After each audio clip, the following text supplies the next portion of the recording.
My mom, Patricia, listened in disbelief as my brother Daniel uttered those words. "Mom, if Dad's gone, the company's all mine," she responded calmly. "Well, obviously, Daniel. Plus, if you do the math, there's supposed to be a sizable inheritance in Plan B with Dad's life insurance. We could live large for a while. It's like a bonus, huh?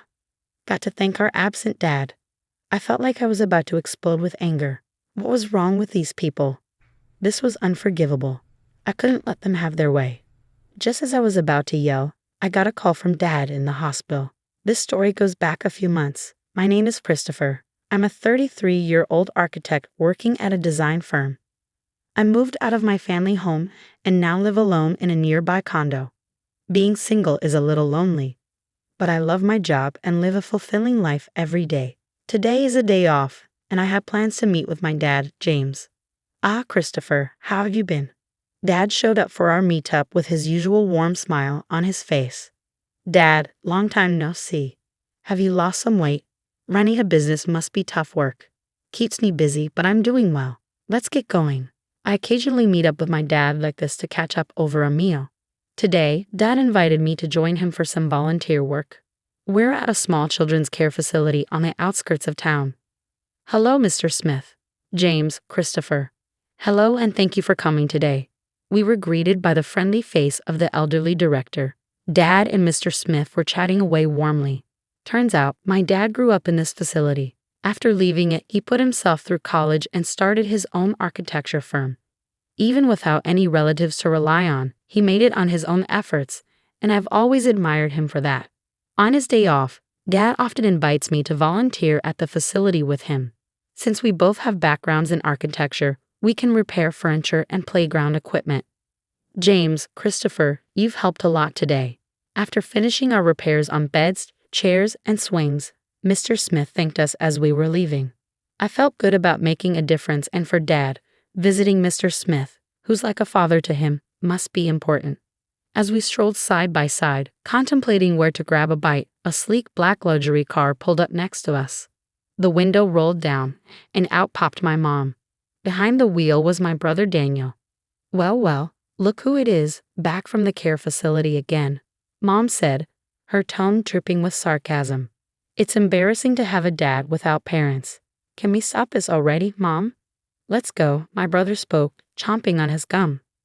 I wanted to retort to tell him that he should be the embarrassed one, an adult with no stable job and dyed hair. But I held back. There was no point in saying anything to these people. It would be a waste. "Daniel and I are going to dinner. You two can grab some fast food and don't forget to fold the laundry, all right?" Patricia, my mom, responded without waiting for a reply. Without another word, she rolled up the car window, and they drove off. Dad and I just watched them go, saying nothing. Mom and my brother looked down on Dad, belittled him at every turn. Honestly, Mom might be beautiful on the outside, but that's about it. The reason they can do all this is that they're basically living off Dad's income.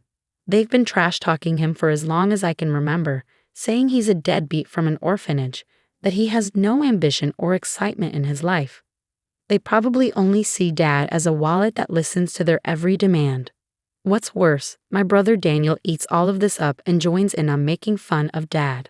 Our family has 2 kids, but Mom has always lavished her love only on Daniel. She's pretty much ignored me, giving Daniel whatever he wants whenever he wants. Thanks to that, Daniel still clings to Mom like a child.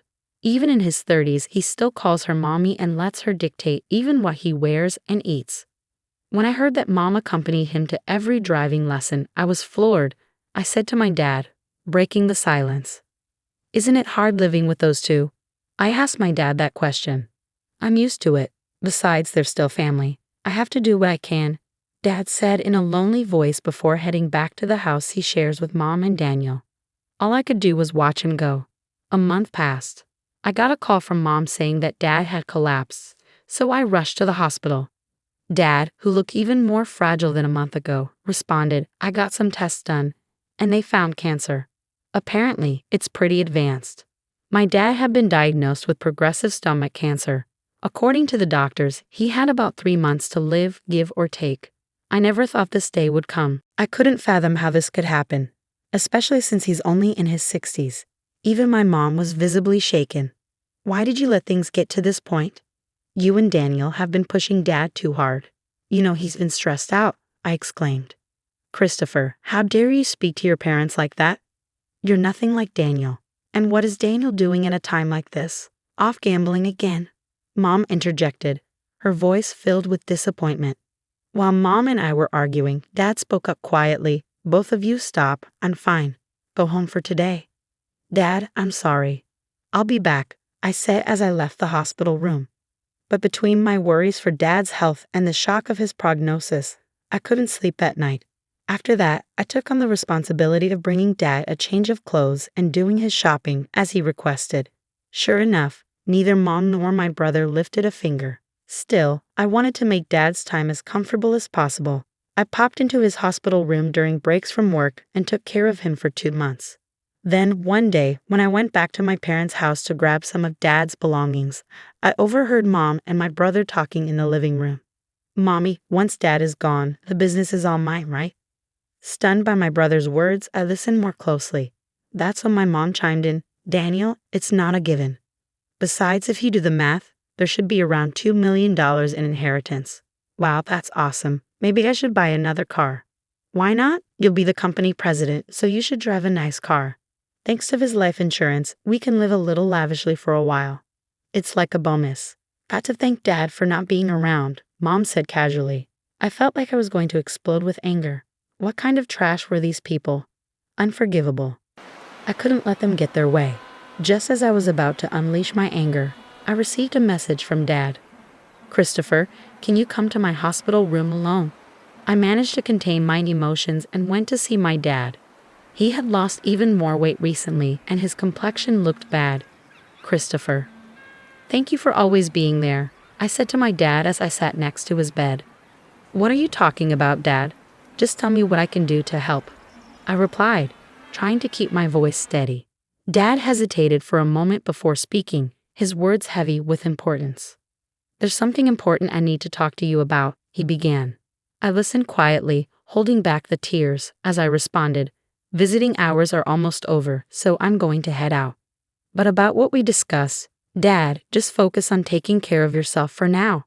Ah, thank you, Christopher. See you later, he said weakly. In the end, that was the last conversation I had with my dad.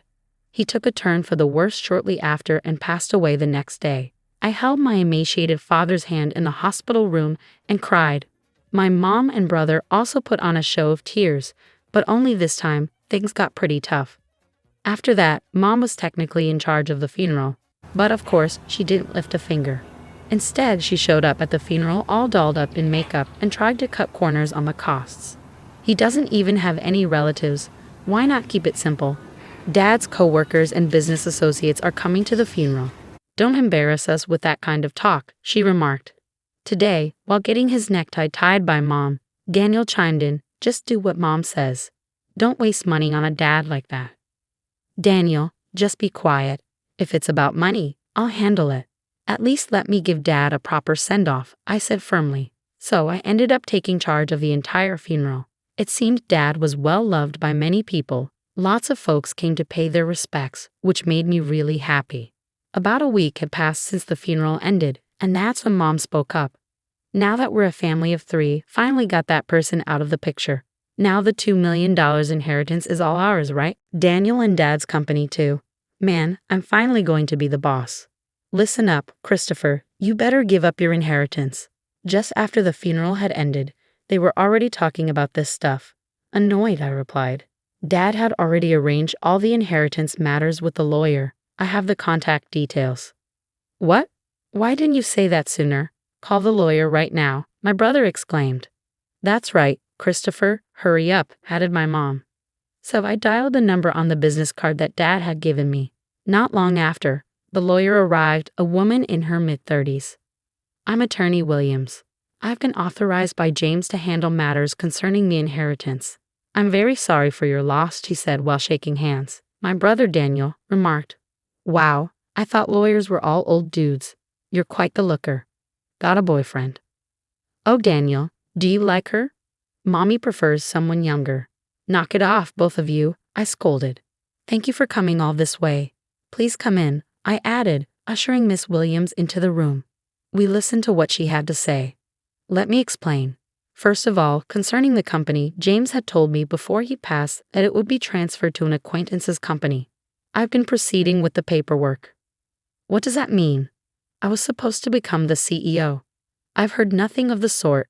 My brother raised his voice in protest. For the sake of the employees, the company will be merging with a trusted and skilled company that your father was fond of. The other company has already agreed, so there's nothing that can be done. That damn outsider. Damn it, my brother exclaimed. My mom hurriedly chimed in, Daniel, calm down. The inheritance is ours, right? It should be around $2 million, shouldn't it? Miss Williams answered matter-of-factly, no, there's nothing like that. The company was not doing as well as you think, and any remaining assets have been used to prepare for the company's transfer. What? What about our money? There should be $2 million coming in. Mommy, what's going on? I questioned. Patricia has received a substantial life insurance payout. She has left a will expressing the desire to gift that money, Miss Williams explained. My mom interrupted. What are you talking about? We've already spent that on a new. The lawyer mentioned Dad's multiple insurance policies. Right then, the question about other life insurance payouts arose. What about those other payouts regarding life insurance? I asked. James had canceled all policies before he passed. All I know is that the money was used up, Miss Williams replied. What? Where did all the money go before he died? Damn it, was he planning to leave us without a dime? I muttered in frustration. I watched as Miss Williams left and my mom and brother lost their composure. As she left, she said, It's tough, isn't it? All I could do was give her a forced smile in return. Later, I looked up at the night sky, recalling the last conversation I had with my father while walking. Christopher, would you take over the company if I die?